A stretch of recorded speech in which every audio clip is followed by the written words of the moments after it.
Hello, everyone. Hello, everyone. Welcome back.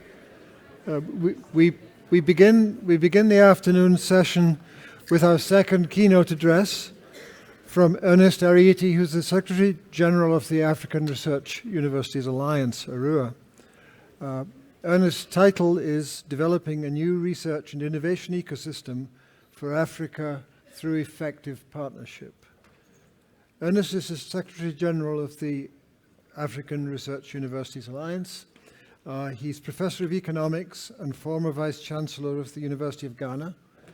And as Vice Chancellor, a major priority during his tenure was developing the university into a research-intensive institution that supports structural transformation in Africa.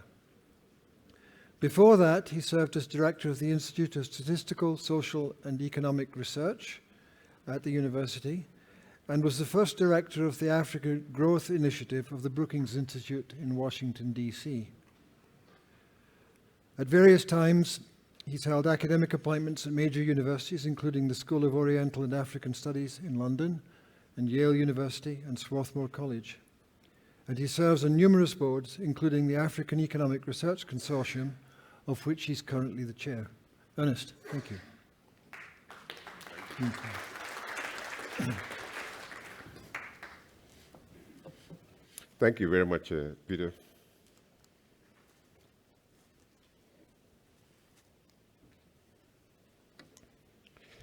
So, I have a couple of main messages that I want to put out this afternoon. The first will be that in spite of a fairly large population compared to the rest of the world, we account for much less than all the other regions of the world when it comes to research output. And we can look at this in terms of global R&D expenditure. We can look at it in terms of patent applications. We can look in terms of the global scientific output that we have out there. And then I go on to see that having a new research and innovation ecosystem is important. We've all heard about it today from the various presentations, and we take the position that we need a new business model in order to pursue such an ecosystem. That new business model should consider things like a shared vision, shared goals, long-term planning, capacity building, and the new funding models in order to have these equity. So we've talked about equitable partnerships since morning, and I believe that these are essential elements of such a partnership in order to be able to deliver the kind of things that we want in this ecosystem. So in this talk, I will apart from the background that I'm giving you, I will try to make the case for improving Africa's research and innovation ecosystem. And then I'll give you 3 examples that have involved ARUA in a pursuit of effective partnerships. It will focus on our centers of excellence, and then I'll talk about the clusters of research excellence that we have developed with our European partners. And then I will be finishing off with the very ambitious goal of achieving 1,000 PhDs over a 7-year period. Well, it's a 10-year period, but the graduates will come in 7 cohorts. So I'll be talking about this. I know that in the last several weeks, this ambitious program has attracted a lot of attention, including a lot of skepticism about its doability. So that's what I'll be doing over the next few minutes. So,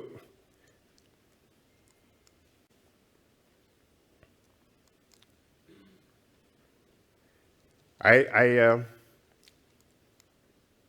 having difficulty moving this.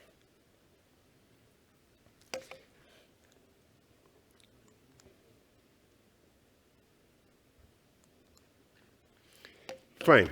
So I talk about the last 10 to 12 years. The things that have motivated us in pushing for more equitable partnerships have come largely from the fact that the aid architecture around the world has changed. In the past, we used to look fondly at institutions like DFID in the UK, the USAID, and the CEDA in the, either in Canada or in Sweden. We should look at them. We should look forward to their, what they were going to spend on development research, and then we made our plans accordingly. Today, that has changed. COVID ensured that the UK, for example, cut by more than a half all of its spending on development research around the world, and it hit especially Africa. I remember it was a major institution to lose from that previous regime, where African countries benefited considerably from aid that was directed at research. That has happened, and we've all had to adjust to it. As a result of these changes, in adjusting to the new situation, we've had to take into account the fact that the world itself is changing. Apart from the fact there's not much money coming, the world is changing. COVID ensured that we came face to face with the reality that many of the challenges that we face are of a transnational nature. They are indeed of a transnational nature, and therefore require treatment across nations and across regions. They have to influence the way we look at things. Many of our local problems, or what we otherwise thought were local problems, quickly become global. A good example is migration. In migration, we always saw it as something, people moving from rural African towns and so on into larger cities, and then they began to move into other African cities, like moving from Accra to Johannesburg. Today, they go well beyond that. So the challenges that are arising have become not only transnational, but global. And that's what makes it important for us to think beyond our own region when considering how these problems can be solved. There have been several challenges with the model that we've known for preparing ourselves for research and innovation in our various countries. We used to send large numbers of students to the UK, to Europe, and to North America, to Australia and other places to go and study and then come back. We learned that only a tiny fraction of those people that we sent out returned. So the brain drain has been a problem for us for many, many years. Today, all the talk about including the diaspora in whatever we do is a consequence of the brain drain that took place. And so we've got to think about how to deal with these things within a much broader context. People have come back from studying abroad, and we've sometimes questioned the understanding of the local problems that we have to deal with. It's based on these things that we've come to understand that doing things in context has always been much more important than we do realize. One of the things that we often use in making the case for an improved ecosystem for research and innovation is our contribution to the global knowledge production. It is very low. It has been low for many years. But what is interesting is the fact that it is growing.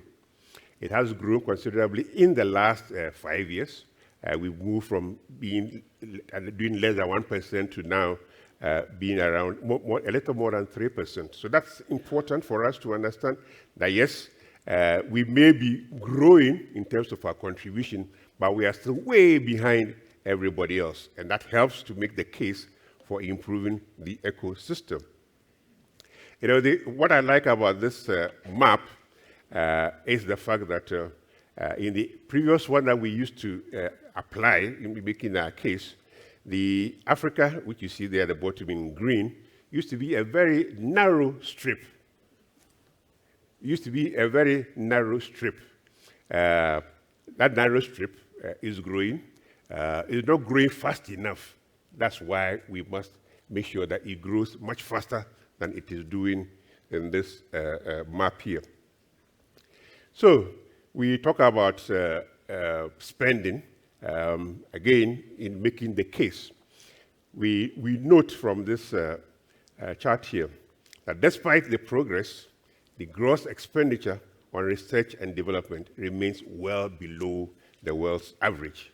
So Africa has problems, but Africa is doing far less in terms of solving it compared to what other nations around the world are doing. And so we need to think a lot more intensely about how to deal with the problem. The African Union has a target of 1% of our GDP going into this, but nobody is anywhere near that. So the problem remains, and the case for improving the ecosystem also remains. So in terms of our expenditure on research and development, I've just brought out here a sample of African countries, a few African countries, and as we can see, clearly the spending on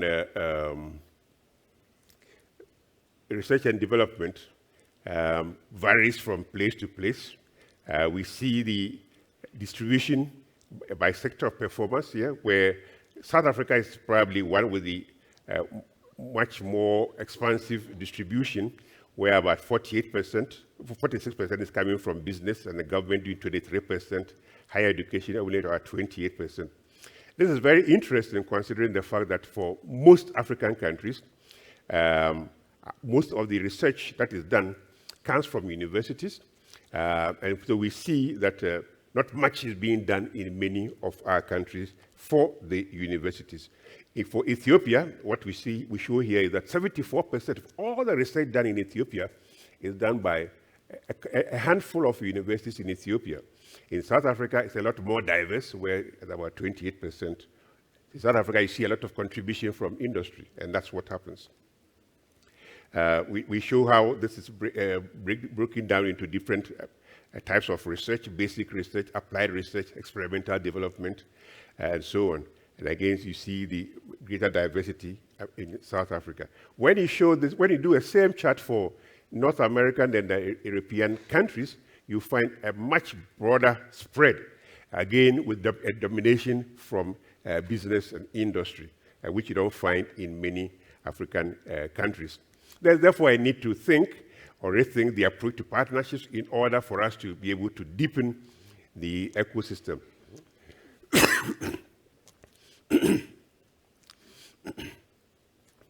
So we say, what should a partnership for an improved system in Africa look like? That's what we are interested in. So that takes me to ARUA's approach. What ARUA has done, indeed, many of the things that we've been talking about today since morning, and the need for us to, as Africans, to do a lot more, are the things that brought ARUA University together. They are the things that motivated the vice chancellors of ARUA to consider coming together to resolve as many of those challenges as possible. So the first thing that I would like to talk about is the centers of excellence. And then we go to the clusters of research excellence that we do with the Guild. And then finally, I'll look at the collaborative PhD programs that we are about to introduce. So in terms of the centers of excellence, we have 13 of them. All 13 were designed to help us address the challenges that we face with respect to the SDGs. The understanding was that there were so many problems that many African universities had to contend with. The likelihood that on their own they'll be able to resolve those challenges was extremely low. So they believed that working together would improve the environment and make it easier for them. We did recognize the fact that in many ARUA universities, you will find pockets of excellence. Pretoria is a very, very good example where there's a lot of expertise here in malaria research. There's a lot of expertise here in food systems research.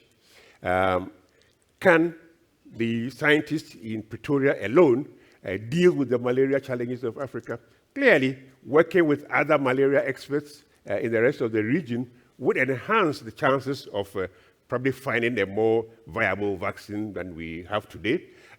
Working with Other African food systems scientists would enhance the quality of the work being done and also the likelihood of being able to influence African governments and so on. So these centers of excellence provide flexibility for bringing good researchers together. The whole idea is to have a central place that all the Africans within our network who are doing good research on food systems will be attracted by Frans and his team. That all the Africans doing good research on renewable energy will be working towards collaboration with Stellenbosch. And everybody interested in water conservation will be interested in working with people at Rhodes. That was the idea, that I believe we are on track to do it. So, has that idea yielded any fruit? Is it showing any improvement in the way Arua universities operate? What I do here is show you the growth in publications, which clearly has been significant since 2015 when we came together. So we give you data up to all the way to 2022. But equally interesting is the fact that our share in the total publications within Africa has gone down. And this is largely explained by the fact that there are many more universities doing stuff. And some of these are outside of Arua. So the share has gone down. But there are other interesting things that Arua has achieved that I'd like to share with you. So the forms of collaboration, in terms of one of the things we seek to do is to encourage our researchers from all the Arua universities to work across their universities, have partners in the other Arua universities. Today, I'm able to show that clearly collaboration is still low, but it is growing. It is growing. Arua universities tend to collaborate more with universities in the global north than within the region. But one good thing that we saw from the data, within South Africa, for example, the collaboration among South African universities has grown significantly in the last decade. And then collaboration between South African universities and other African universities is growing, albeit slower than we would like, but it's growing. That's something we would like to focus a lot more in the coming years. This is the graph that I like showing, largely because it makes my story a lot easier. This is about gender. You know, one of the things that African universities always get flogged for is that they are not doing enough about gender. What this chart tells you is that all the or most of the Arua universities have seen improvements on the gender front. They may not be where they should be, but there's steady progress taking place. And if you see the data for specific universities, it's interesting. Over lunch, I was teasing the 4 powerful African women there, you know, 4 from Stellenbosch, from Ghana, from Lagos, who was the 4th one? Cape Coast. So today, the new face of African higher education is female. I thought you clap for that, you know. You know, what this chart shows is that for most of the universities, the number of women professors is growing. Is growing, even though we've seen a couple where it's come down. The university with the largest, I think it's this Stellenbosch. Stellenbosch, I think it's in Stellenbosch where there's a larger number of women professors than male professors. You know, and that went down a little for the females, but clearly there's a lot of balance there.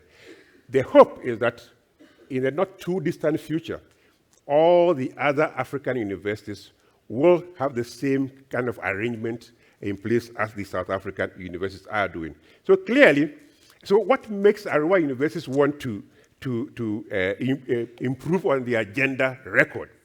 It's very simple. They can see how improvements in this area can lead to improved outcomes for the university. It's not just good PR, but it leads to improved outcomes for the universities.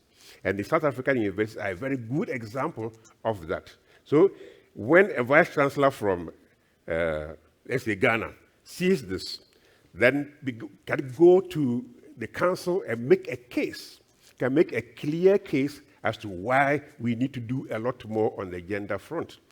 It doesn't mean promoting every woman who applies for promotion. What it means is supporting every woman who is capable to become a professor.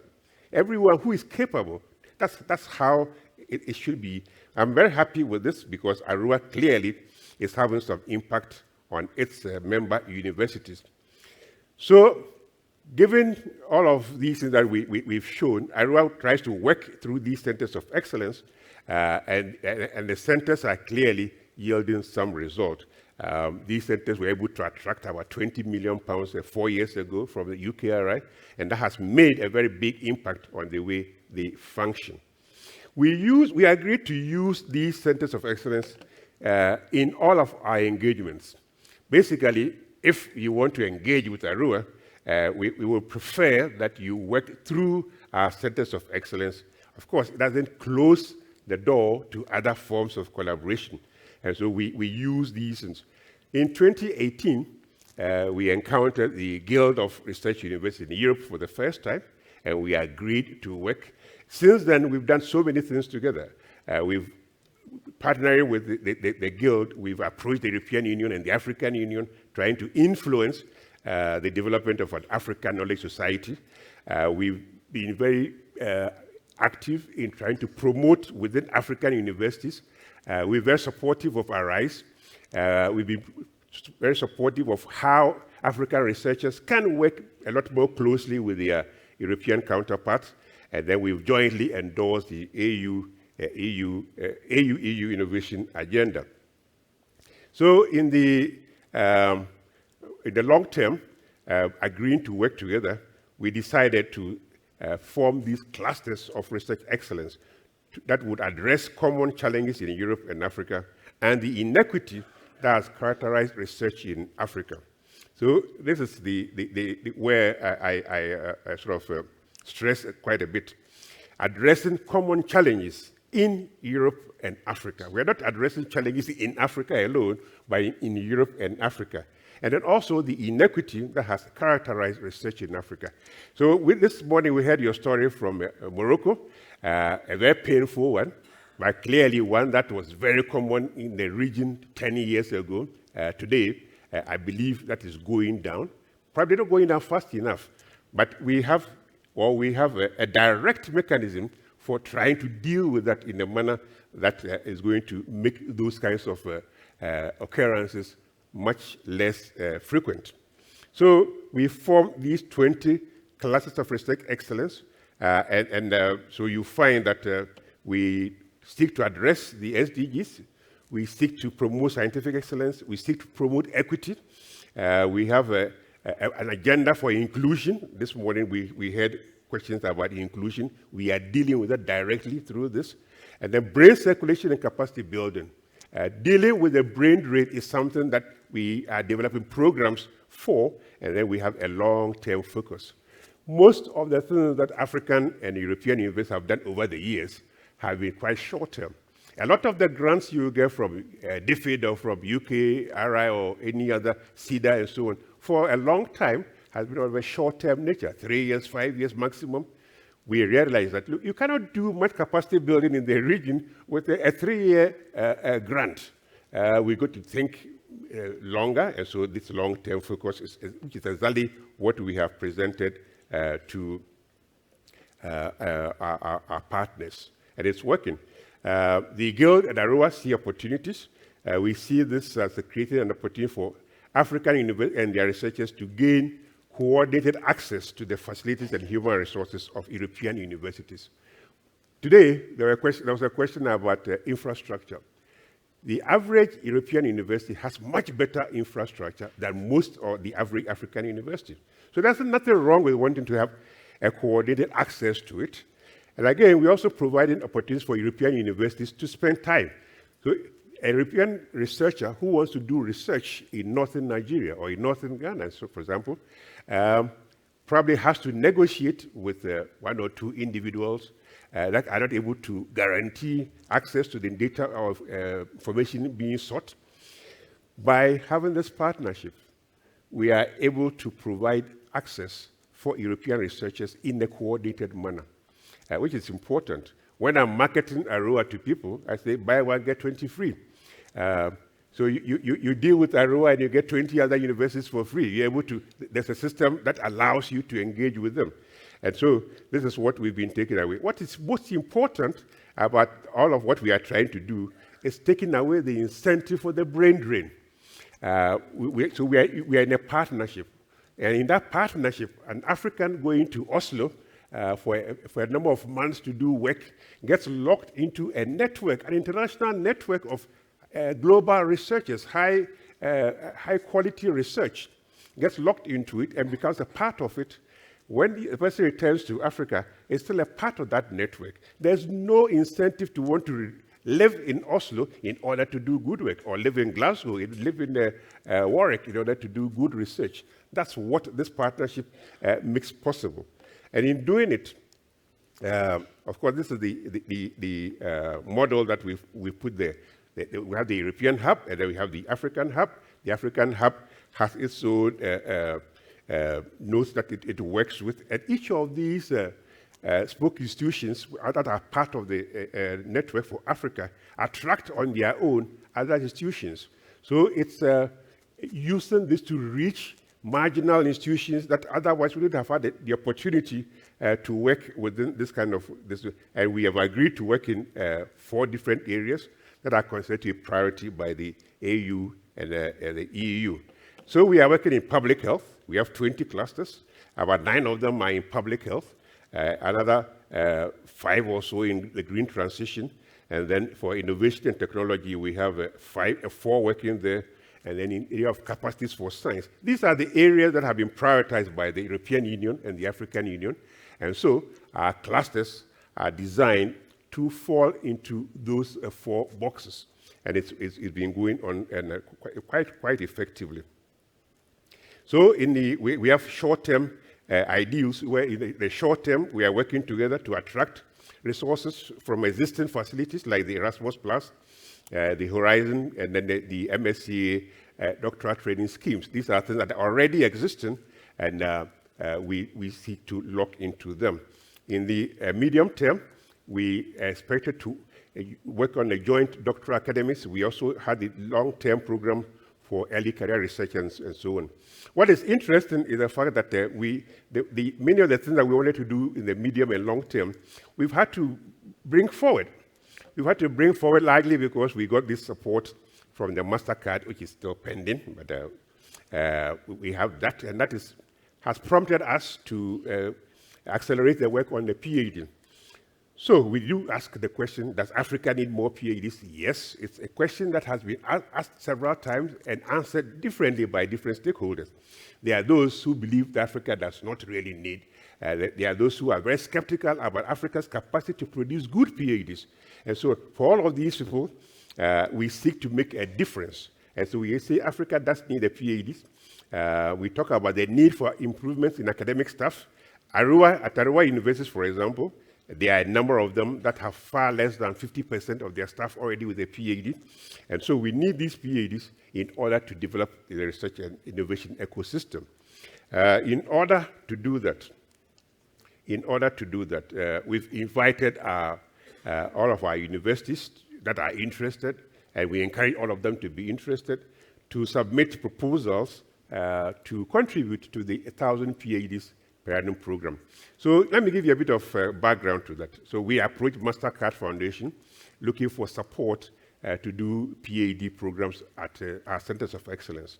In our discussion, the scope of the project grew considerably. And so that's why we are looking at 1,000 PhDs. But even before that, Arua had it as part of its strategy plan to support all of the member universities to grow the number of PhDs that are available. The average at Arua University, that's about 200, 250. I understood yesterday that the UP graduated 450 PhDs this year, which is great, one of the highest in the network. Some are doing even 30, 40, and so our plan is to support all of them to be able to do, so that by the end of the plan period, we should be doing, on average, 1,000 PhDs per Arua university. If each Arua university, there are 20 of them currently, 23, if each of them was doing 1,000 PhDs a year, that would give us 23,000 PhDs for Arua alone. In 10 years, we would have helped the African Union achieve its objective. So the challenge is for the African Union to think about how it can work with Arua to achieve its objective. Its objective is not, it's fully aligned with the goals of Arua, and so it should be possible to do that. The work that Arua is doing in this area, they didn't just come out of the blue. It came out of a careful review done by HSRC South Africa. This has been accepted by the Vice Chancellors of Arua, and that's what has been used to develop it. So what is interesting about our PhD program is the fact that it's being designed to train people who will do good research. It's being designed to train people who do. It's not simply for the prestige of being called doctor. We know that there are many programs in Africa that are simply for the prestige, but this is intended to train good researchers. So the fact that they're going to spend 18 months doing hands-on research apprenticeship is very much, I don't know of any program in the world that does it, but that's the unique thing that Arua brings to the table. This is what is very important, and we are working on that. So there will be a lead university from Arua University that's going to lead it, partnering with the core institutions or guild universities. We expect in the first year, the coursework that is common among all the universities. In the second year, part of the third year, apprenticeship at another university. And then final year, the student comes back to his or her university to write the thesis. What is important in the discussion at MasterCard is that 70% of all the enrollments will be female. 70% of all but we know that it will be difficult for some programs and much less so for other programs. But that's the situation. These are areas that we've tentatively agreed to work in, and we've received 30 proposals so far, and we will be working on them in the next few weeks. So if all goes well, over a 10-year period, we should produce 7,000 PhDs. This is in addition to the regular PhD programs of the universities. This is in addition to the regular program. We will revolutionize doctoral training in Africa. It will substantially improve on the quality of research, and then also pursue interdisciplinary research. It will be fully aligned with the African Union's target of 100,000 PhDs in 10 years. Arua, this is a pilot project. So what it means is that the Arua universities learn from this and apply it to their other PhD programs, and then hopefully that will do. So in conclusion, I come back to what I started with and say that based on our shared vision, based on the shared goals, we are able to pursue things within a long-term framework that provides for capacity building. We look at new funding models to ensure equitable partnerships. The very interesting thing about our relationship with the Guild, in developing those clusters of research excellence, unlike the past, where many would have been sitting there and somebody from, I don't know which university to mention, Glasgow would come and say, look, Ernest, we have a grant for £2 million, and we would like to partner with Africa. Can you give us a couple of people to work with, and then we will identify France from Pretoria or somebody from Stellenbosch for them. More than half of the clusters were initiated by Africans. So we didn't wait for Europeans to come to us and say, indeed, 12 out of the 20 were initiated by the Arua researchers, which for me is a break away from what we have been used to. We have received 30 applications to run these PhD programs in partnership with the Guild. Of the 30, 15 were initiated by Arua University. So clearly, I see the future as being very, very bright. I'm very optimistic about what we can do together. All the ideals that Isabella's presentation this morning espoused, all those ideals, what Arua is doing is an example of how it can work in practice. Thank you.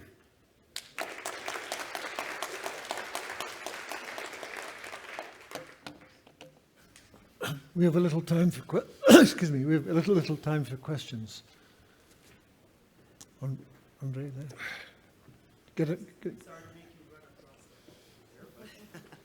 Yeah, thank you. Sorry, Mike, to make you run across the hallway. Thank you so much. I thoroughly enjoyed that. Andre McDonald, the University of Alberta. So one quick question that I had for you. You mentioned at the last part of your presentation that sometimes some universities in the global north might reach out to you and say, hey, would like to do some major initiatives or projects, especially where funding or other opportunities might be involved. But on the flip side, would some of the members of the Alliance reach out to some of those universities, say, for example, through Horizon Europe, and say they would like to engage? Who's involved? This is what we're bringing to the table as well. And we see some opportunities for engagement. I just wanted to know to what extent that usually happens, and if you can give one or two examples of maybe some of the major areas that may emerge out of that. Thank you. Sure, yeah, thank you very much. Yes, so we have it working both ways. One of the things I've been very, very happy about was a young professor at the University of Ghana saw an opportunity to apply for a UK RI grant, but needed somebody in the UK to partner with them. What I did was broker a talk between the two of them, and it clicked, and they got a UK RI grant. The research questions were all determined by this young researcher from the University of Ghana. So the UK professor simply had to look at it and say, I want to be part of it, or I don't want to. It's the exact opposite would have happened 10 years ago. The UK partner, the UK professor would have come to me and said, Ernest, do you know somebody I can work with to do this? And I would have gone to look for somebody for him. But it changed where young Africans are able to say, I want to do this. Is somebody in Europe willing to work with me? Thank you. At the back. Thanks very much. And it's a wonderful talk. Quinton Johnson from the University of Cape Town. I was just wondering what your thoughts were on the first and the second transition, working with MasterCard as we do as well. So to see the 1,000 sort of PhD project is extremely exciting. That's the first transition. What might Arua be thinking about in regard to the second transition of helping those 1,000 PhDs, into the world of decent and dignified work? Thanks. Thank you very much. The grant from MasterCard also provides for what we call the early career researchers. We are assuming that many of the people that will be graduating from this program will be transitioning into academia or research institutions, and that the early career researcher program is going to allow them to continue. A lot of what we seek to do will be through mentorship, and that mentorship relationship will continue for a couple of years after they've graduated. Thank you. Thank you very much, Prof. Ariti. I think I want to congratulate you and congratulate Arua for all this job done, well done. And we are happy also as UM6P, the University of Mohammed VI, to be the newcomer to Arua. I think we are knocking on the right door because this is exactly what we are set to do as well. My question is very simple. As we hear all these numbers, 1,000, 100,000, and things, I'm wondering, is this all about quantity? I'm sure not. But my question is more about what would be the theory of change of all this. What are the priorities? What are the key areas? Because I'm assuming as we start digging down in specific regions, specific countries, specific challenges and needs, have we done that work, or is it still in progress? Where should we put the focus and where the priorities should be? Thank you. In terms of the focus, we've already given the priority areas that ARUA has, and we've identified these. I showed that list there. But we are allowing the researchers, the scientists, to determine what they want to do, what they want to focus on within these priority areas. And so we don't demand specific thematic areas to be covered. These are scientists from different institutions, and we provide them the flexibility to work on things that they find relevant and do that in a rigorous manner. The theory of change that you did ask about, so this is a PhD program, a 4-year PhD program, in which a considerable part will be spent on learning how to do research in a very practical way.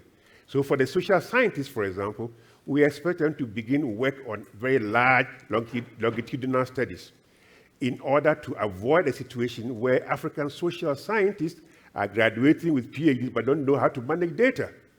So for people in the natural sciences, the physical sciences, and so on, they'll be working in very good laboratories that have been sort of programmed to satisfy the requirement. So you don't want a situation where somebody does a PhD in microbiology but has worked in a very inferior laboratory where they cannot. So that is part of the whole thing. The arrangement with the European Union is to seek assistance for the improvement of the infrastructure, building large, high-quality laboratories within the region. Thank you. Good afternoon again, Ritu Mawakela, University of Illinois, Urbana-Champaign. I'm just curious to get your thoughts regarding how scholars on the continent might collaborate with African scholars in the diaspora. So clearly, there's a dual issue here that on the one side, we're trying to increase the number of doctoral graduates, and there's clearly a dire need in that particular area.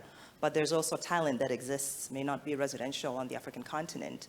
But I think some of the conversations that we had earlier this morning around partnerships sort of alluded to the ways in which we might engage African scholars who are resident elsewhere. So so that's one thought and one question. And then the other one is, if we're thinking, we have sort of a two-sided issue in the sense that not only are we trying to increase the number of African PhDs, but we also have a significant number of retirements that are being projected over the next decade. So how do we accelerate into sort of in light of this looming reality that we are going to lose a number of significantly seasoned academics in the next decade, while we're also trying to increase the number of doctoral graduates? Thank you very much. On the question of the diaspora, we have had a number of engagements, largely through the Carnegie Corporation of New York. Carnegie has this diaspora program that has been introduced to several African universities. And so it's something that we expect to sort of grow.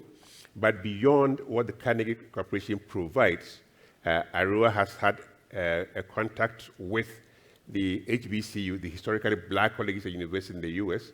So we are developing programs that we could do jointly. And many of these HBCUs do have a very large presence of Africans and so on. But beyond the HBCUs, the problem with the US is that unlike Europe, where there are large networks like the Guild or like LERU or similar things that you can easily plug into, we don't find that same ease in connecting with US universities. That's why in my presentation, almost everything I said was about Europe and the UK. But we have strong interest in working with the US, and we are looking for networks that will facilitate that. The second part of your question was the sort of, as we lose, in most of our universities, faculty is aging very, very rapidly. And we are looking for ways in which we can introduce younger people. For this 1,000 PhDs per annum, the emphasis is going to be on young people. MasterCard insists, which we support, we agree fully with it, that the graduates of our programs should not be more than 35 years old. Ordinarily, that would be very difficult, but it's for us to figure out how to develop a pipeline through the master's programs that will feed into this to give us young people that will go into this. Hopefully, when they enter academia young, they'll be there for a long time. And that's how we deal with this situation. Thank you. Last question, please, at the back. Gunther.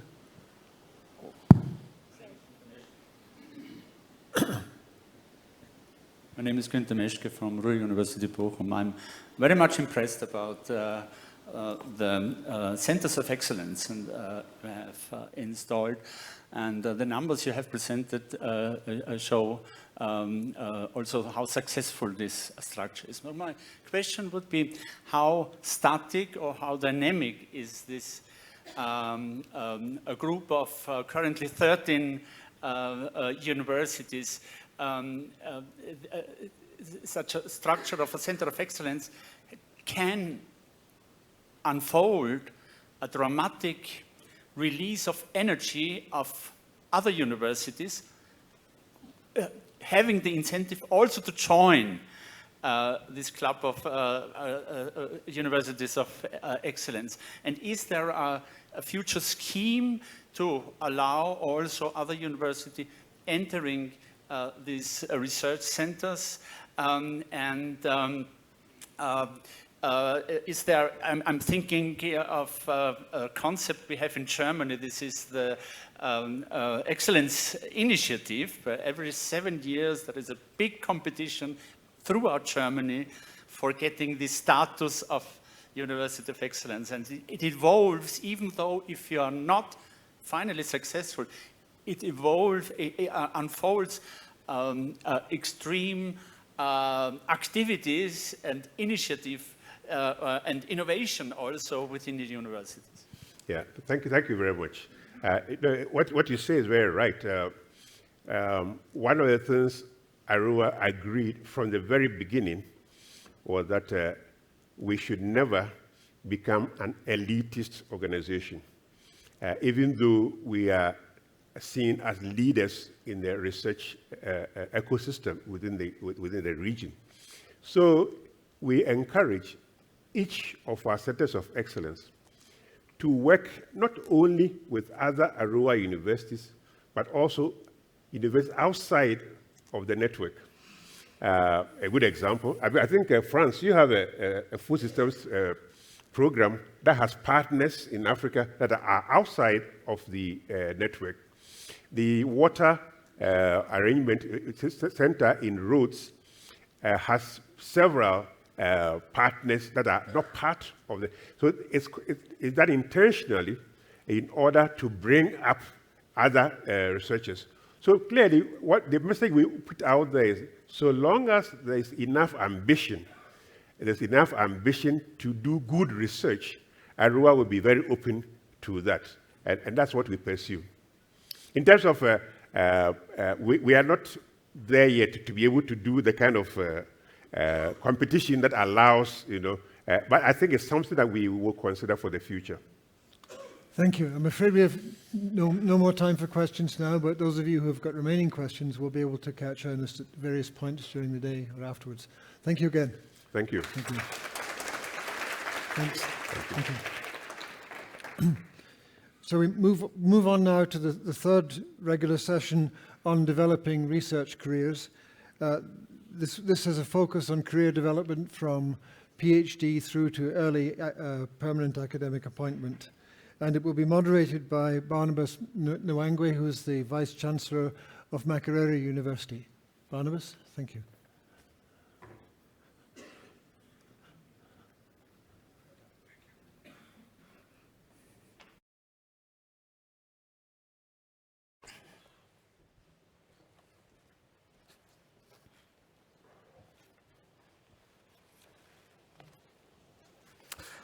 Good afternoon.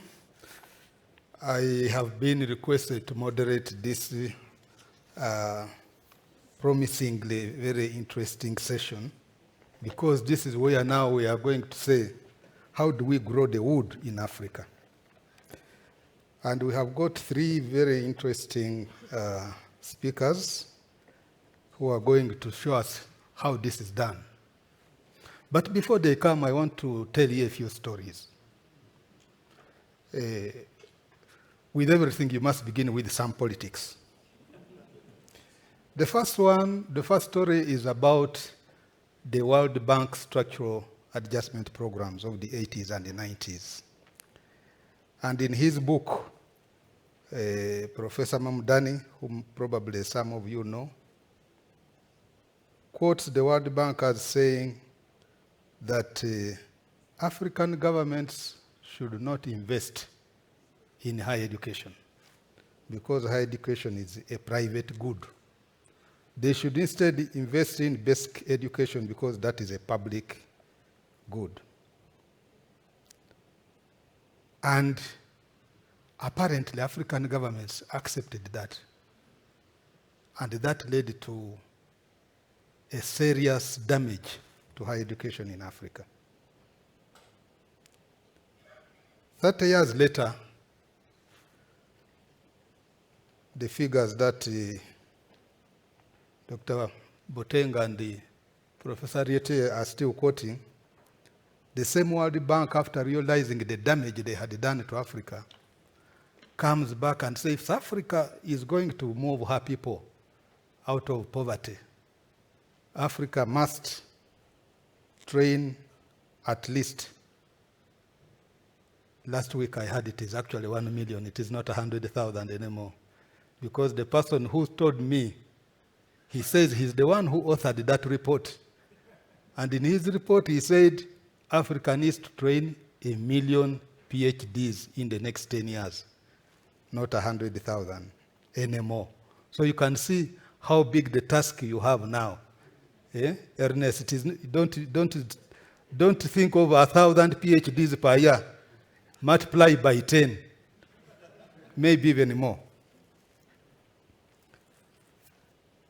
Now, and of course, I think I've been having my quarrel with that figure of 100,000, and my quarrel has been, why should the World Bank, after all the damage they did, come and tell us that we should produce 100,000 every year? When China produces that number, I mean in 10 years, China produces that number in 1 year. The United States produces 70,000. The whole of Africa, maybe they were trying to be realistic, but now, with the 1 million, I think they were also being over-realistic. The whole of Africa, we don't have clear data, but the estimates are that all of us in Africa are producing 15,000 every year. And more than half of that are just in 3 countries, South Africa, Nigeria, and Egypt. So you can imagine what is happening in the rest of the countries. So we have a huge, huge task to grow these researchers. I'll tell you also another story about a case study, which I believe is maybe the most successful staff development program I have known anywhere. Maybe because it was at Makerere where I come from. There could be better cases. And this is the staff development at Makerere University supported by SIDA of Sweden and NORAD of Norway. What the story that my former vice chancellor told me is that one day a young lady who was black entered his office and said, I'm from Sweden,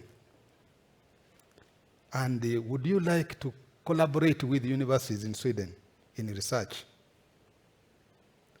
And you know, after Makerere lost half of her faculty during the years when there was a lot of turmoil. People fled. And so half of the faculty had fled, and of course, mostly the professors and the high-ranking faculty. So he thought she was joking. And it so happened that I was requested to go with a colleague of mine to Sweden to find out if this was actually true. That young lady was actually a Ghanaian. I don't know, you know her. You know her. So I went with this colleague of mine, and we went to the Royal Institute of Technology. That's where they had arranged us to go and meet the first people. And we met a professor, and we told him, we have been sent here to find out if we can collaborate in research. And this professor looked at us and said, so you want to begin doing PhDs? We said, yes. He said, in what? We kept our cool. We did not get annoyed. My colleague was an engineer. The other one was also an engineer. So somehow they started talking about engineering. The Swede started writing some formulae. When he finished, then my colleague also started writing formula of his PhD. Now that's when they started talking as equals. Otherwise, the reception was very cold. But after 5 years, every collaborating university from Sweden was anxious to get students from Makerere. The way it was arranged was, I think that was the concept that the CEDA people had and the NORAD, was that we develop research capacity at Makerere through training PhD students and building the capacity of the Makerere faculty to supervise. So there were like 3 things in the same. And of course, they put there quite a bit of money. And in a period of 20 years, jointly through the program of NORAD and CEDA, Makerere had trained 700 staff to get PhDs. I haven't seen anything like that anywhere. So there are good people out there.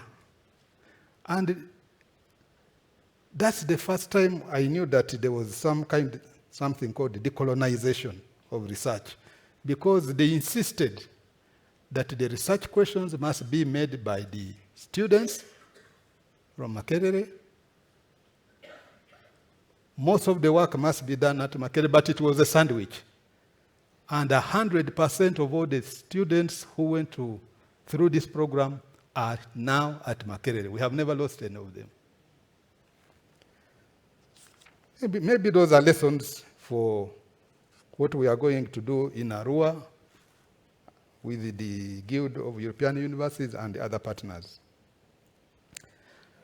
That's the end of the story. Let me now introduce our panelists, and I hope that as you tell us what you are doing, you will also be tackling things of, these days, the catchwords are decolonization of curricula and research, equity, brain drain. Somebody even coined brain circulation, whatever that is. Issues of funding and research infrastructure, which have been mentioned. How do we grow these researchers for Africa to make sure that we can move our continent out of poverty? The first panelist whom I introduce is a very passionate Pan-Africanist, okay, whom I have now known for some time, Professor Franz Swanepoel, who is a future Africa Research Chair in Sustainable Food Systems here at the University of Pretoria, where he coordinates inter- and transdisciplinary systems, food systems research across the university and beyond. He is the interim director of the Arua Center of Excellence in Sustainable Food Systems and co-lead of the Africa-Europe Cluster of Research Excellence in Sustainable Food Systems. So you can see for him, everything is about food.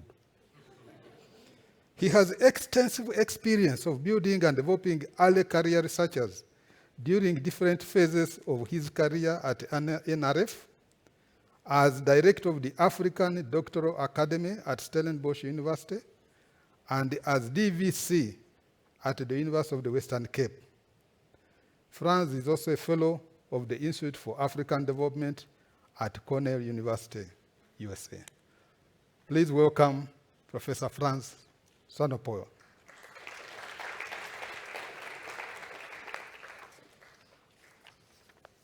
Our next panelist will be, please take your seat. Thank you. The next panelist will be Dr. Coletta Gandizanwa,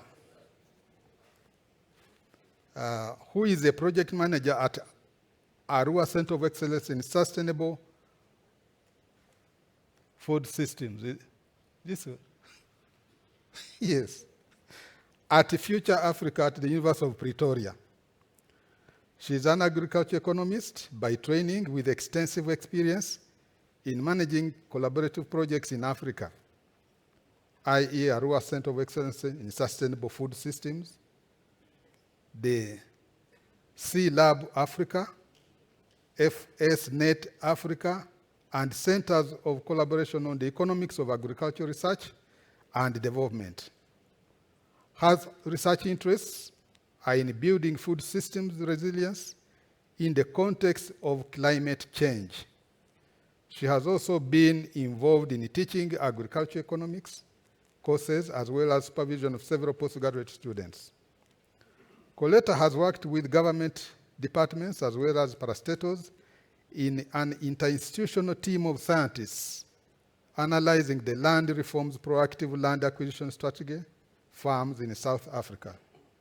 She has industry experience, having previously worked as an investment analyst. So please welcome the second food specialist, Coletta. And you must appreciate why food is important in this country, because as you know, the projections are that by 2100, every second person living on Earth will be living here on this continent. So these people must prepare to feed them. Yeah? You are ready to feed them. Our third panelist will be Teboho Moja. Please. Yes. Dr. Teboho Moja is a professor of higher education at New York University, an extraordinary professor at the University of the Western Cape, and a visiting research fellow at the Center for the Advancement of Scholarship at the University of Pretoria, South Africa. She was awarded an honorary doctorate in 2021 by the University of Pretoria. She is the recipient of the Martin Luther King Jr. Faculty Award 2019, the National Research Foundation Lifetime Achiever Award, also 2019, Women in International Education Award 2019, and the Graduate Students Star Award. She has published widely in the area of higher education and delivered numerous keynote addresses. She's the editor-in-chief for the Journal of Student Affairs in Africa and serves on several other editorial boards. She has also held visiting professorship in several international universities. Please welcome Teboho. So to start us off, I think we shall go in the order in which you came. Franz, please come and tell us how you intend to feed us. Thank you.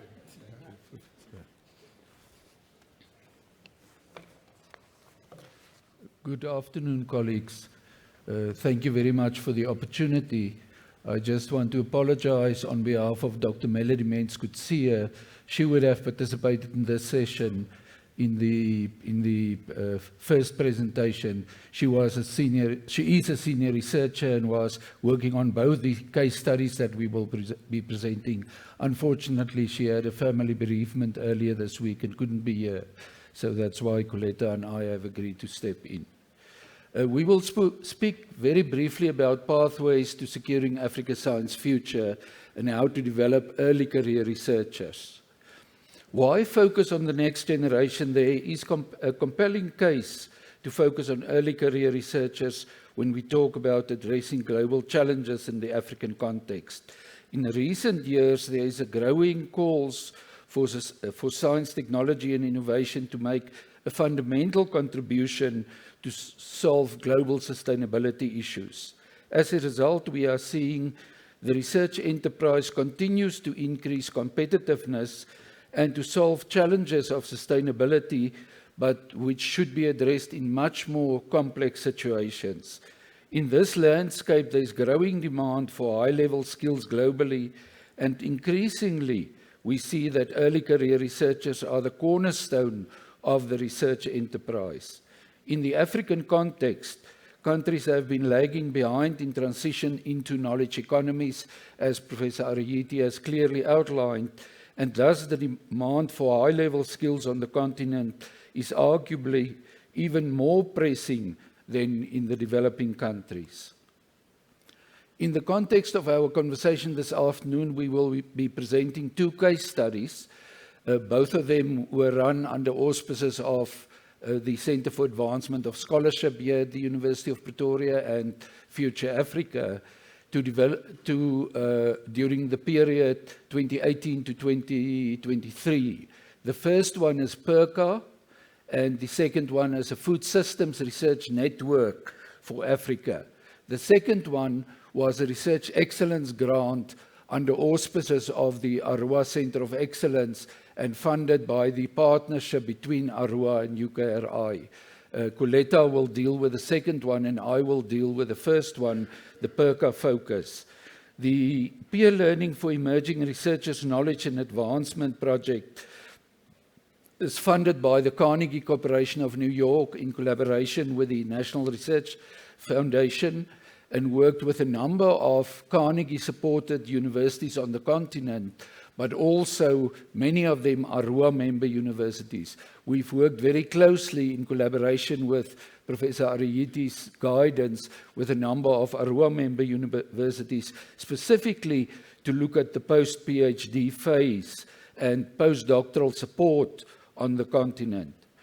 One of the key outcomes of the project was a contextualized set of guidelines which describe a framework for designing and implementing impactful post-PhD support programs in Africa, and to provide action points and recommendation to enhance post-PhD support across the continent.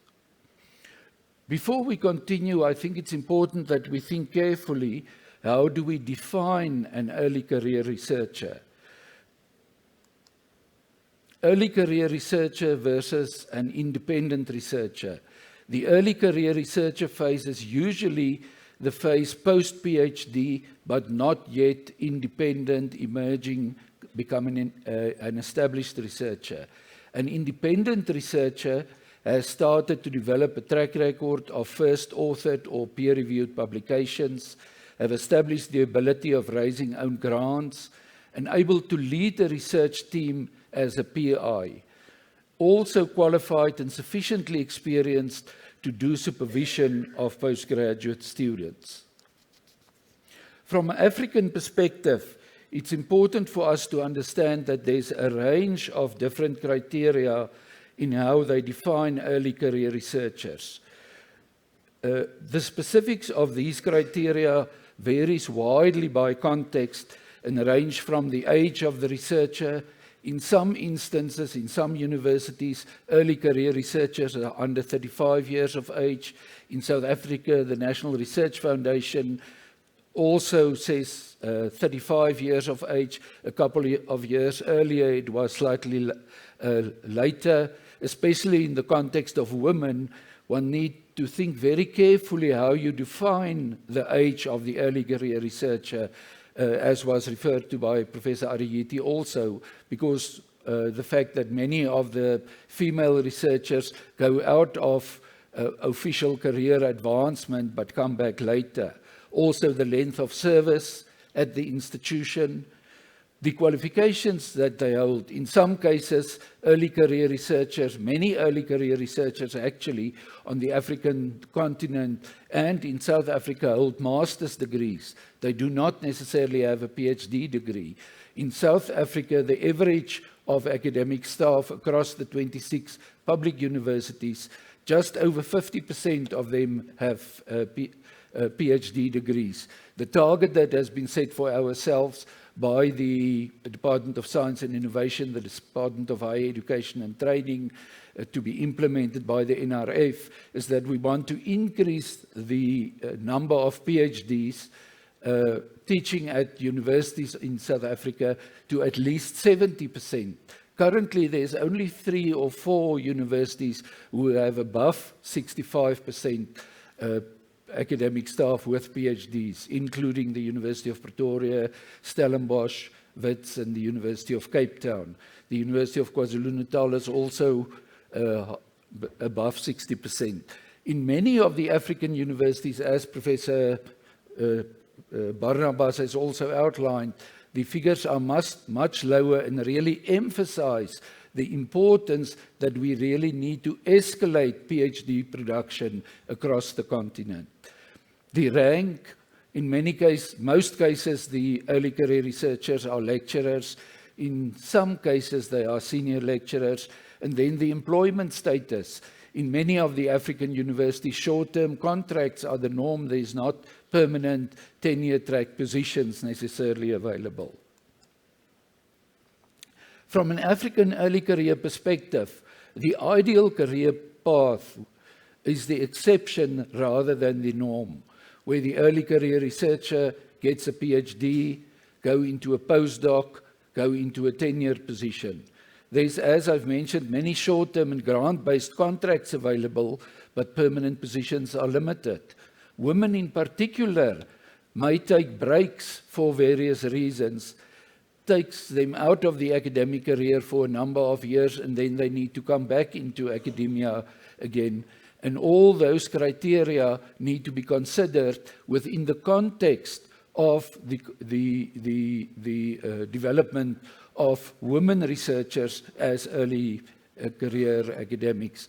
The African Award, African Women in Agricultural Research and Development, which is based in Nairobi, Kenya, and work across 28 African universities, has had a specific focus to increase the age for early career researchers to still qualify for support to get a PhD or to be supported through a postgraduate or postdoctoral fellowship program up to 45, for example, given the contextual specifics. And then finally, given the economy on the continent, in the economic situation and the realities, pressure to take employment rather than to continue in an uncertain post-PhD academic track becomes very important and sometimes is imperative. Some of those women come back to academia, some of the men also come back, but some of them stay in the private or the public sector. I think it makes it very clear that a more comprehensive and inclusive definition of the early career phase seems to be justified. The early career phase usually starts after the master's degree has been obtained, PhD, immediate post-PhD, transitioning into independence, and or the post-PhD phase, which starts after the PhD has been obtained. So what are the main challenges and contextual realities that has been identified through the PERCA study? High staff-student ratios, mostly undergraduate students, so there's not many postgraduate students, which is critically important in terms of developing the ecosystem and the pipeline to develop the next generation. A limited number of academics with PhDs, we have referred to that, which leads to a lower ranking of most universities in Africa, outdated laboratory equipment, which we all agree with, low R&D investments, which was emphasized by Professor Ariyiti in his presentation. So in this context, we concluded that early career researchers are not given adequate attention. There's limited research funding as existing sources, target senior scholars, poor mentorship and guidance, and a high burden of administrative responsibility. So how do we develop impactful early career researcher programs? To deepen the research skills within the discipline, to prepare them for academic careers or research careers, to develop multi-inter and transdisciplinary research skills. That's the only way that we can really address wicked problems, to grow transferable and soft skills which keep changing all the time, to establish networks which forms the foundation for future partnerships and collaboration, and to effectively engage outside the research community through science communication and the science policy interface. Over to you, Coletta. Thank you, Franz. So at this point, I would like to introduce one of our exemplar projects, the FSNet Africa model. The Food Systems Research Network for Africa is a research excellence project that is funded by the Global Challenges Research Fund under the auspices of the collaboration between UKRI and ARUA. The lead universities are the University of Pretoria, which is the host university. The FSNet Africa project is hosted under the ARUA Center of Excellence in Sustainable Food Systems. The University of Leeds in the UK is a lead institution, as well as the Food, Agriculture and Natural Resources Policy Analysis Framework, that is FANAPAN. So FSNet has established formal collaborations with 10 academic universities, institutions in Africa, across 6 African countries, that is Ghana, Zambia, Kenya, Malawi, and South Africa. Talking about some universities that are not part of our ARUA network, that are also part of, that we are partnering with. For example, Luana is not part of our network, but then they are, we are collaborating with them. We've got formal agreements with them. In each of these countries and in academic institutions, we've got the multi-sectoral node from FANAPAN, who work closely with our researchers to ensure that there is a link between what the researchers are doing and what is on the ground, to ensure that there is stakeholder engagement. So at the heart of this fellowship is a 2-year fellowship program consisting of 20 early research careers. You can see from this picture that we had a strong emphasis on women. About 80% of this group is women and a few gentlemen. And we made sure that these early career researchers have obtained their PhDs in less than 10 years. So we're looking at young researchers who still have energy and an emphasis on women. What we hoped to achieve with this was to produce research that actually solves the persistent challenges that we are dealing with, to move beyond relevance, but to make impact on the ground. So we also focused a lot on building capacity. We hope that the next generation of scientists in Africa will develop skills in transdisciplinary research.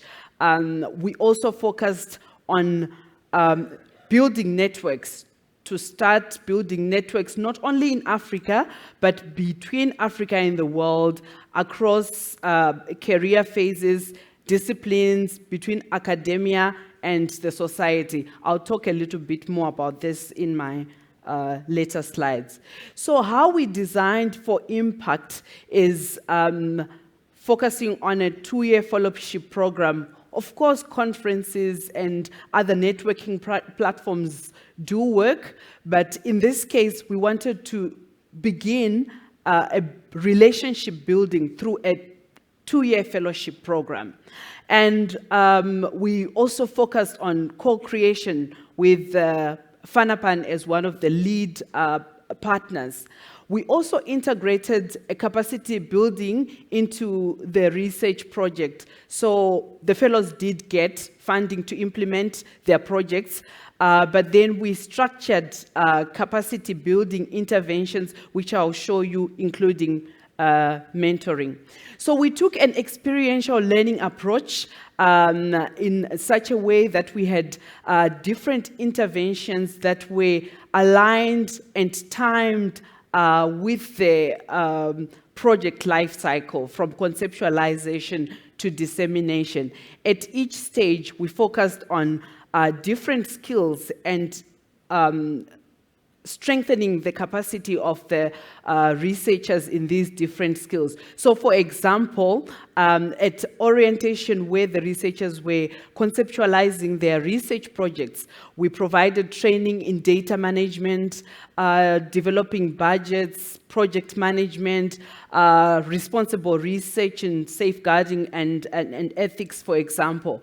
Later on, in our summer school, the UP, the first summer school that we had in our second intervention, we focused on systems methodologies to ensure that the early research careers grounded in understanding systems methodologies, which are very crucial for transdisciplinary research.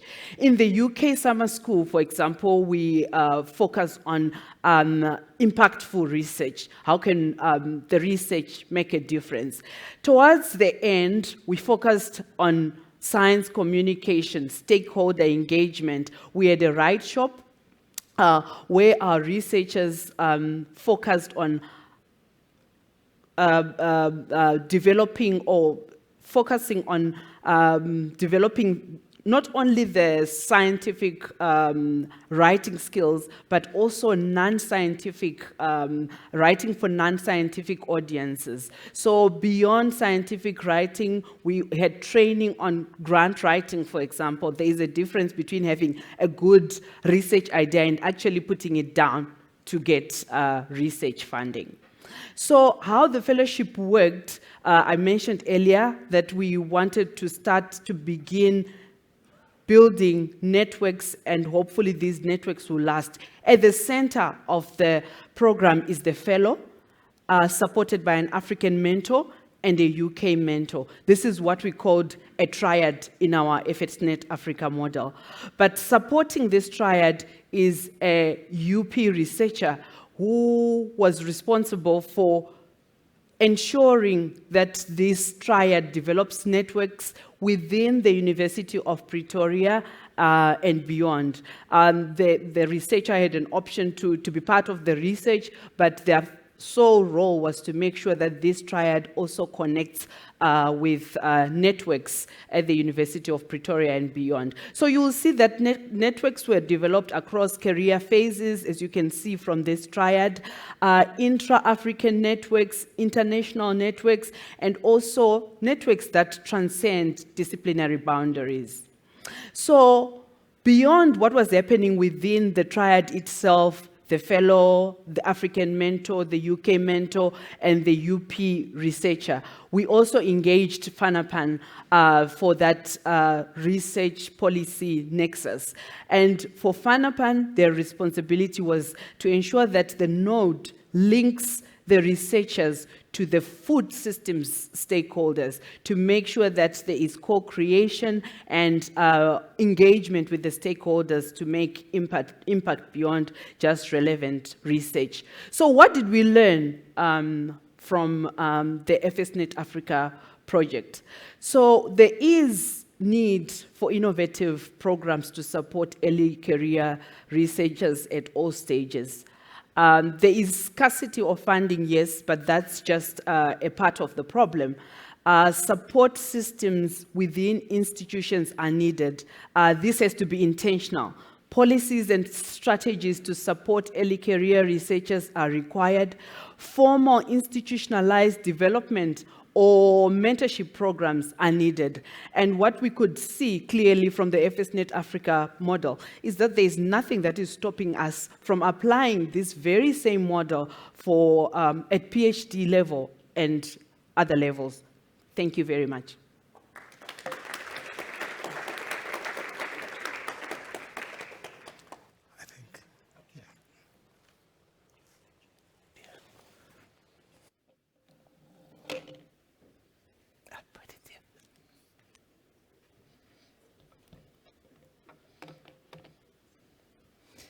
Okay, good afternoon, and thank you for inviting me, for including me in this discussion. So, this is one of the topics that I really enjoy listening to, talking about, and supporting in lots of ways. So, in what I'm going to present, I'm going to cover 4 areas. And the 4 areas will start with my narrative, how I got into networks, and how I benefited from networks.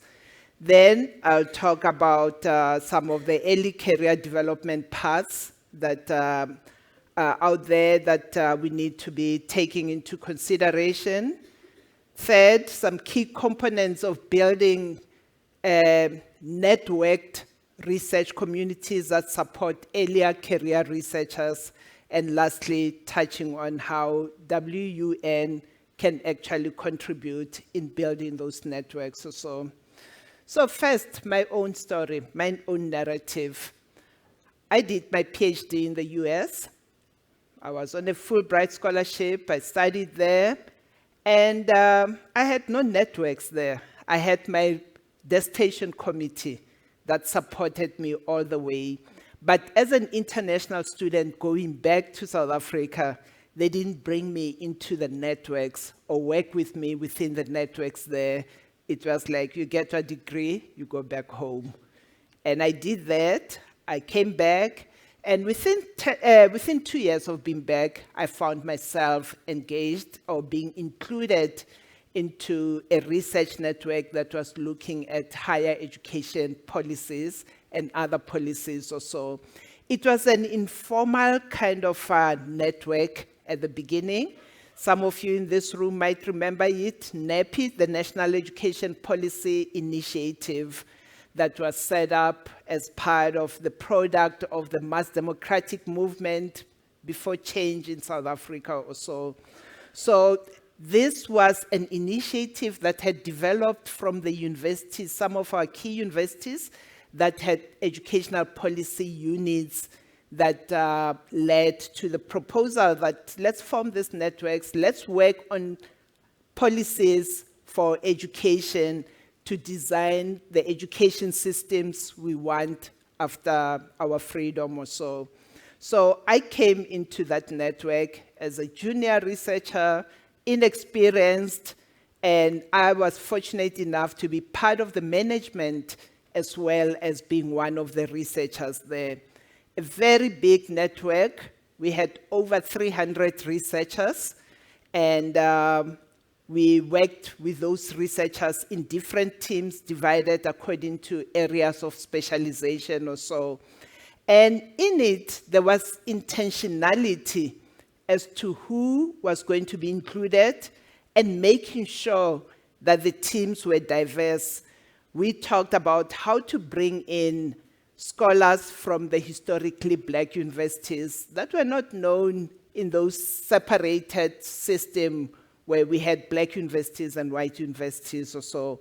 So we were intentional, and that's the key word in building those networks, how intentional you are in bringing in the other groupings or so.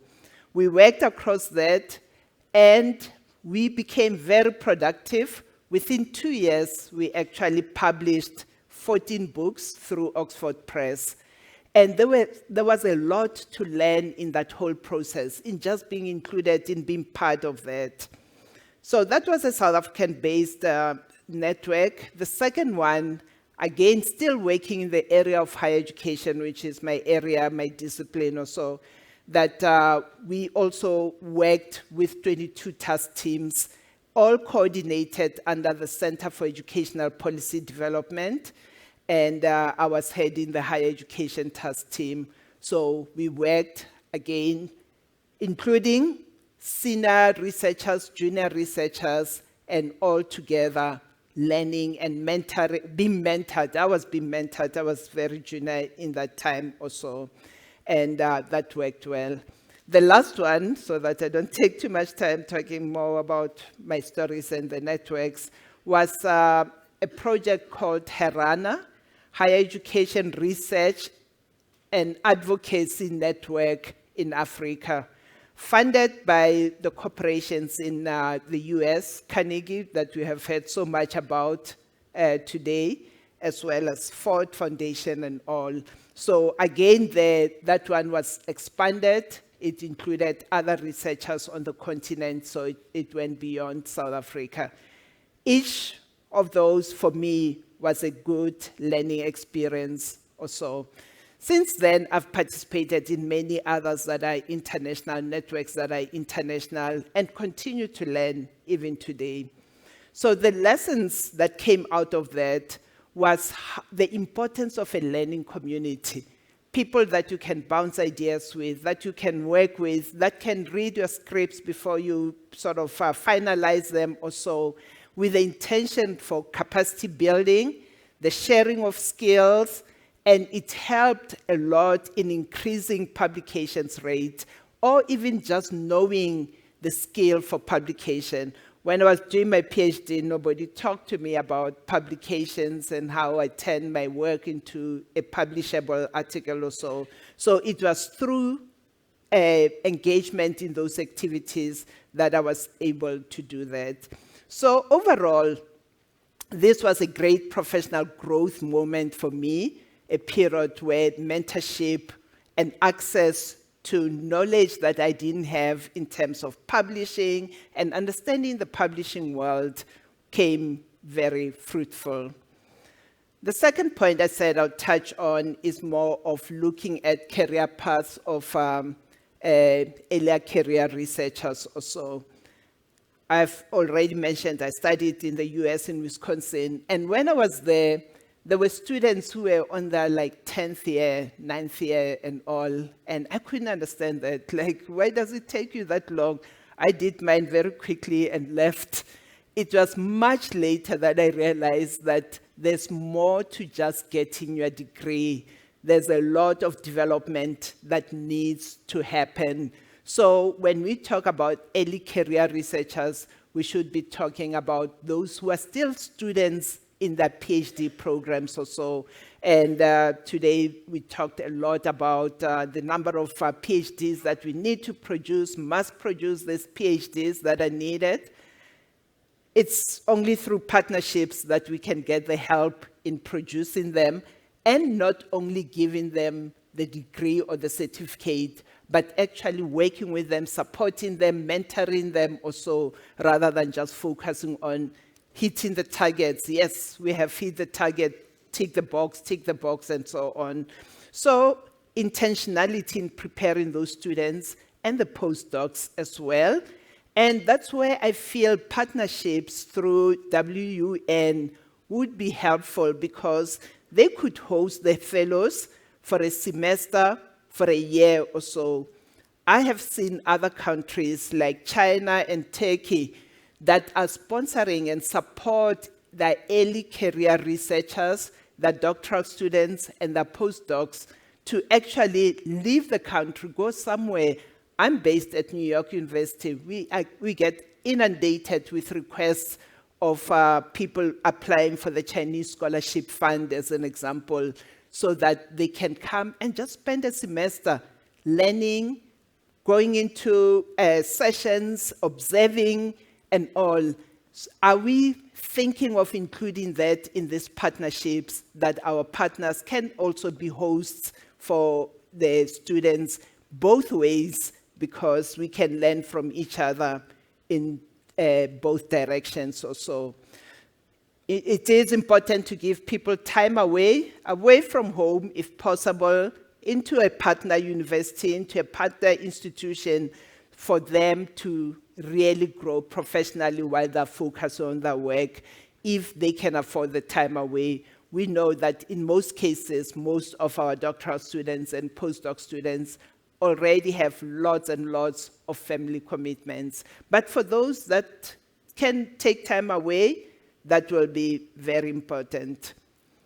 There's an area I'm passionate about, which is teaching. We talk about these partnerships, focusing more or taking the lens of research only. There's teaching. We shouldn't forget that those researchers have to teach. And we are talking about developing them as researchers, but not talking about them acquiring teaching skills and all that. So opportunities to be created for them, even to teach online or to go for a semester and co-teach with somebody, just to really get the experience of what it is like working in the teaching environment or so. And they can do that in various ways or so. And lastly, around that, it's curriculum development. What are they teaching when they come back, focusing on developing their courses, the curriculum and so on, or revamping the curricula, the courses they're teaching or so, because we're going to wake up one day and look back and say, we have all these doctoral students, they can't teach, and they're teaching old material, not updated and all that. So I'm making a case that we should include all that into what we do. Quickly touching on some of the key components or elements of building strong networks and how we can work with that, is that the memberships definitely have to be inclusive and diverse. We heard today a lot about including, taking into consideration gender representation. Ritu talked about it in the morning, we still heard it, and I'm glad to hear with a project that you are taking that deliberate step to make sure that there's inclusivity. But inclusivity also includes disciplines, geographic areas, and so on. So junior scholars with senior scholars also. So broadening the definition of inclusivity and diversity in those networks. Secondly, having to be strategic with the kind of partnerships we form. Partnerships not only amongst ourselves as universities or higher education institutions, but partnerships with industry, government agencies, non-profit organizations, communities, and all, in order to enhance the research impact. What's the point of forming those networks and producing this research if it's not going anywhere? So we need to increase that research impact and application, and also helping the early career researchers make connections with those external networks that we have, introducing them, taking them along, co-presenting, and so on. Sustainability is another element that we need to take into consideration. So many partnerships, projects, and all end when funding ends. Can we build sustainability right from the beginning? How are we going to continue to fund this when the funder pulls out? Great work stops, comes to an end, as if it's not our project, it's the funder's project. So building in that, and also helping our early career researchers know how to access funds and all, so that they can sustain themselves and so on. I've talked about joint publications, presentations with junior researchers, and giving them the credit. We had the lamentation, and we know it very well, how the junior scholars are not credited for their work or so. It used to pain me a lot seeing lots of my colleagues' publications where they are the first authors, 10 in a row, and I know those were their doctoral students or so, and they're the ones that did the work or so. So let's be conscious of that as we form this. And lastly, being intentional and planning for mentoring. It doesn't happen automatically by having people in the network. You have to work on it. And an example that I can give, in my own institution, when we work with those teams, mentors and mentees, we are actually even given funds for just our meetings, to go for coffee, to go for lunch, to go for an art exhibition while we are relating and engaging with the person. So encouraging those meetings, getting mentees together, getting mentors together on their own, and getting joint meetings of mentors and mentees also. So that kind of support. And lastly, touching on some of the few points that WUN can contribute in helping is looking at these meetings that are bringing people together and all that, but extending that to make sure that the networks are inclusive of young scholars and truly collaborative for mutual benefit. So if we don't include that mutual benefit in it, then they're not effective. We heard this morning also from Peggy Obi-Boateng at the first session this morning about a need for equitable partnership. What does that mean? What is an equitable partnership? One of my former doctoral students wrote a book and published it based on his dissertation called Unequal Partners. If you don't have money on the table, how can you be an equal partner? We have to talk about that and unpack it in order to decide on how to make it equitable or so. The WUN can play a role in advocacy work for research policies and funding so that the partners that they're partnering with can come to the table as on an equal footing. I'm just running through this quickly because we've run out of time.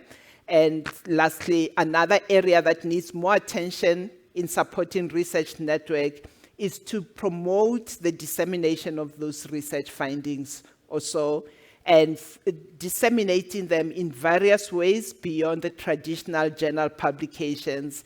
And here I'm referring and advocating for open science and open access initiatives and so on that should be intentionally sort of promoted also.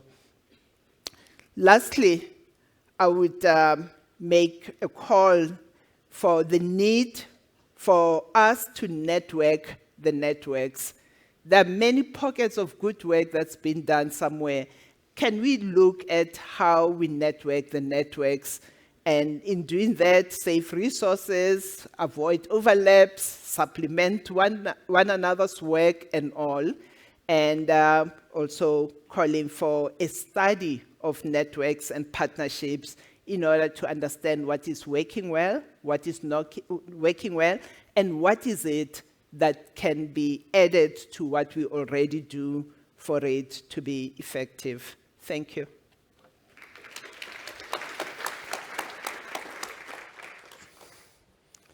Yeah, this has been a very exciting session, but the timekeeper tells me, despite all this exciting information, he has time for only 1 or 2 questions. Can you imagine?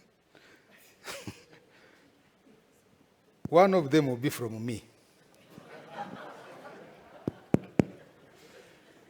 There's another And one my here. question is, of course, we've been discussing ways on how to increase the PhD output.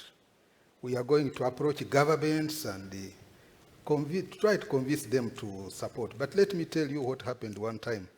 I led a delegation of Ruforum, which are based at Makerere, to see our minister. And they wanted the government to contribute to the budget of Ruforum because that is what they pledged when Ruforum was being brought to Uganda. And they said, we have done a lot, and we have trained PhDs for Africa, and also many for Uganda. So she said, if you have trained so many PhDs in agriculture, why are our people still going hungry? We didn't have an answer. But I said, the situation could have been worse. That was the answer. But you can help me answer that, so that when I see her next, I tell her a better answer. Okay? But is there another question? Yes, please. Yes, thank you. I follow your question without a joke. Thank you very much for the presenters. I think that was really, fantastic all across. But I will just ask a very simple question, short, and maybe any one of you can respond. In conducting research, there are formats that we probably will do. And one of those is basically arranging who takes the data, who analyzes, and so on. We spoke about that this morning. So in one of the FSNet, you have a UK mentor, you have an African mentor, and all that. So how do you normally ensure that there is that who leads and that actually who mentors, because that involves leadership and mentorship. The second question is basically about equitable. Remember, they allowed only 2 questions. No, 1.5, 1.5. So you got the equitable partnership. So in equitable partnership, again, we are looking at productivity, we are looking at writing. So there could be research writing, and there could be communication that will generate impact. So how are we sure that we divide which one is for who? Thank you. Is there any second question? Or he has eaten up the time for the questions? Yes, my name is Lawal Marafa. I'm from the Chinese University of Hong Kong. Thank you. Okay, it seems there is no other question, so let's allow the panelists to make final comments. Okay, I can go first. Yes. Yeah. So on the question of mentorship and authorship, is that with the FSNet Africa model, at the heart of it is the fellow. So the fellow leads the project. Any initiative, anything that needs to happen in the triad is led by the fellow. So we capacitate them and encourage them to be the lead. So they are definitely the first author on the research outputs that are coming there, and they're supported by their mentors. What we also did was to, in our research safeguarding and responsible research component of the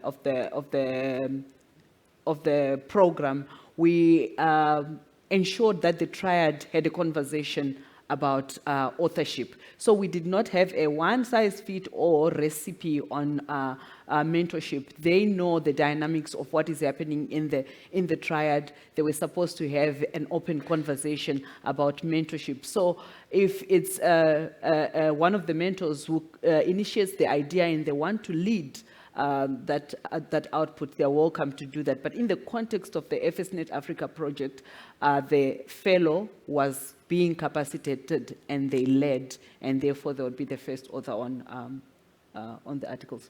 Franz, do you have anything to add? Thank you. No, good. Okay. Yeah, just quickly on that equity issue, equal partnerships. Equal partnerships doesn't necessarily mean equal, but promoting equity so that everybody has an opportunity to play the role.